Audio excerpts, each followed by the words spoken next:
രാത്രി ചപ്പാത്തിയുടെ കൂടെ എന്താ കഴിക്കാനെന്ന് വിളിച്ചു ചോദിച്ചപ്പോഴേ എനിക്ക് മനസ്സിലായി ചിക്കൻ എന്തെങ്കിലും വാങ്ങിക്കൊണ്ട് വരാൻ വേണ്ടി ആയിരിക്കുമെന്ന്. അങ്ങനെ വന്നപ്പോൾ ചിക്കനും കൂടെ വാങ്ങിക്കൊണ്ട് വന്നു.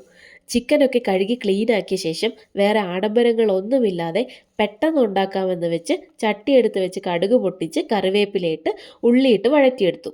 ഇത് വേറെ ആരും ഉണ്ടാക്കുന്ന രീതിയല്ല, എൻ്റെ മാത്രം രീതിയിലാണ് ഞാൻ ഉണ്ടാക്കുന്നത്. ഉള്ളിയുടെ കൂടെ പച്ചമുളകിടാൻ ഞാൻ മറന്നുപോയതാണ്. പിന്നെ ഇഞ്ചി വെളുത്തുള്ളി ചതച്ചതിട്ട് ഉള്ളി നല്ല വാടി വരുമ്പോൾ അതിലേക്ക് തക്കാളി ഇട്ട് കൊടുത്തു. കറി ഉണ്ടാക്കുമ്പോൾ ചിക്കൻ ഒഴിച്ച് ബാക്കി എല്ലാ സാധനങ്ങളും അതിലുടങ്ങി ചേരുന്നതാണ് എനിക്കിഷ്ടം. അങ്ങനെ തക്കാളി എല്ലാം വെന്ത് കഴിയുമ്പോൾ അതിലേക്ക് നേരത്തെ കഴുകി മാറ്റിവെച്ച ചിക്കൻ കൂടെ ഇട്ട് കൊടുത്ത് അടച്ചു വെച്ച് വേവിച്ചു. ഇങ്ങനെ വേവിക്കുമ്പോൾ ചിക്കനിൽ നിന്നുള്ള വെള്ളം ഇറങ്ങും. ഇനി വേറെ ഒരു ചട്ടിയെടുത്ത് അതിലേക്ക് മുളക് പൊടി മല്ലിപ്പൊടിയിട്ട് കരിഞ്ഞു പോകാതെ നോക്കി നിന്ന് വറുത്തെടുത്ത്. ഇവിടെ ചപ്പാത്തിയുടെ കൂടെ കഴിക്കുന്നതായതുകൊണ്ട് കറി കുറച്ച് നീട്ടി വേണം എൻ്റെ ചേട്ടന്. അതുകൊണ്ട് തന്നെ നല്ല തിളച്ച വെള്ളം ആവശ്യത്തിനുള്ളത് ഞാൻ ഈ മസാലയിലൊഴിച്ച് മിക്സ് ചെയ്ത് ചിക്കനിലോട്ട് ഒഴിച്ചു. ഇനി നല്ലപോലെ ഇളക്കി കൊടുത്ത് ഫ്ലെയിം കുറച്ച് വെച്ച് അടച്ചു വെച്ചു.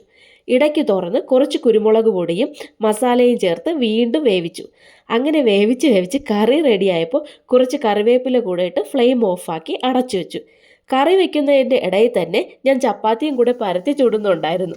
അങ്ങനെ അവസാനം നല്ല ചൂട് ചപ്പാത്തിയും ചിക്കൻ കറിയും കൂട്ടി അങ്ങ് കഴിച്ചു.